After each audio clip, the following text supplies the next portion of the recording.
Hello, my name is Francisco. I work with Group 6 of the Research Methods class, Kinesiology 3325, under the leadership of Dr. Albu Yila.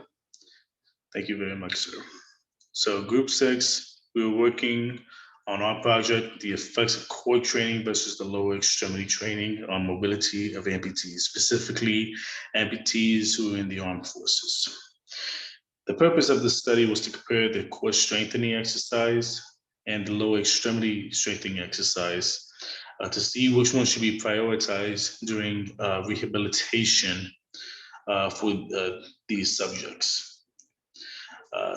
With the subjects, we had 32 in total, all of them from the Arlington area. 16 of them were males, the other 16 were female, of course, all ranges between 30 to 50 years old. All of them had suffered below the knee amputations during the armed forces, which is why they were selected for this research project. Now, they were divided into two groups. The first group was for core strengthening. The other one was for lower leg strengthening. And we'll get back to that in a minute. Now, the first thing that they were asked to do was to do a 6-minute walk to evaluate their mobility and their endurance. After their mobility, after the 6-minute walk was completed and the times recorded, then they were separated into the two different groups. Now with group 1, which is again the core strengthening one, they were instructed to do planks. Now when they were doing planks, they had to do it up to 3 times, and each time they had to do the plank, it was up to 45 seconds and with a rest period of another 45 seconds. But on the next session, and they have 8 sessions in total, the next session, they were supposed to do 60 seconds in plank with a 45-second rest period between each one. And that was done another 3 times.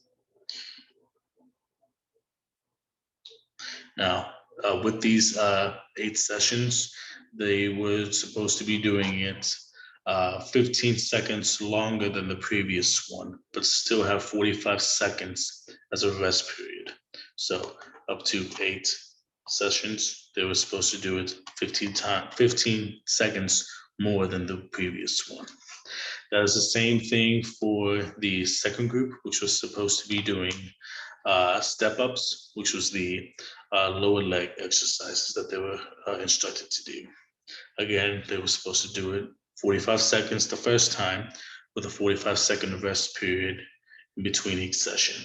And again, we would add 15 seconds to each of the exercises for each session with a 45-second rest period in between each session. Now, after the 8 sessions that each group did, they were instructed to do another 6-minute walk around a track, and again, the times were recorded for that. Now, if you look at the method for the statistical design, you can read, if you want to, this is what it says. The independent variable was the type of exercises. The dependent variable was the distance of walking during the 6-minute walking test.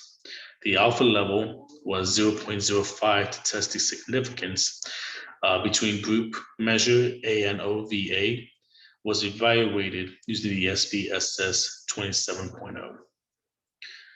Now, the results are this as follows. And you can see our table right here.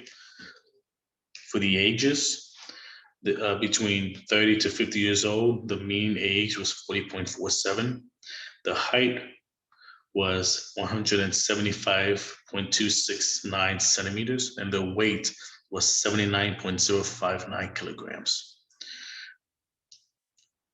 As for group 1, their mean for their core exercises and their core strength was 535.225. and the SD was 84.263.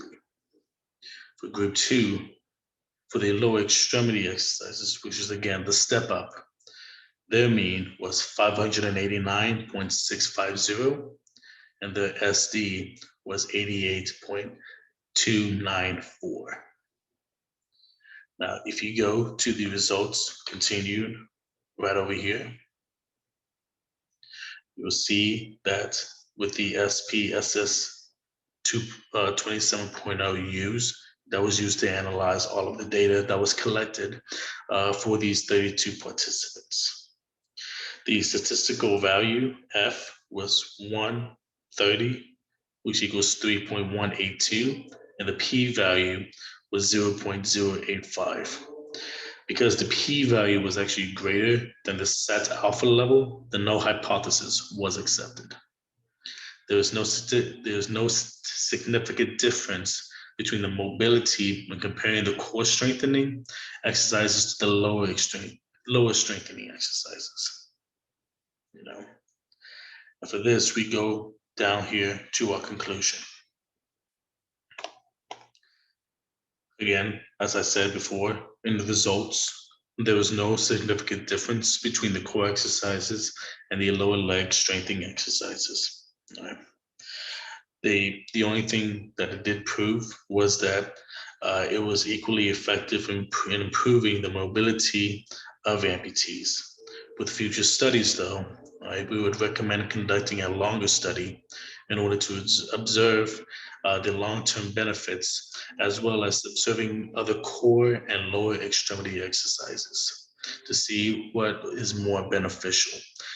Hopefully, with that, we will be able to see how the strength of both the core exercise and the lower exercises will be able to help these amputees have a better quality of life, so that they become more than they were and more than they are right now. Thank you very much, and have a blessed day.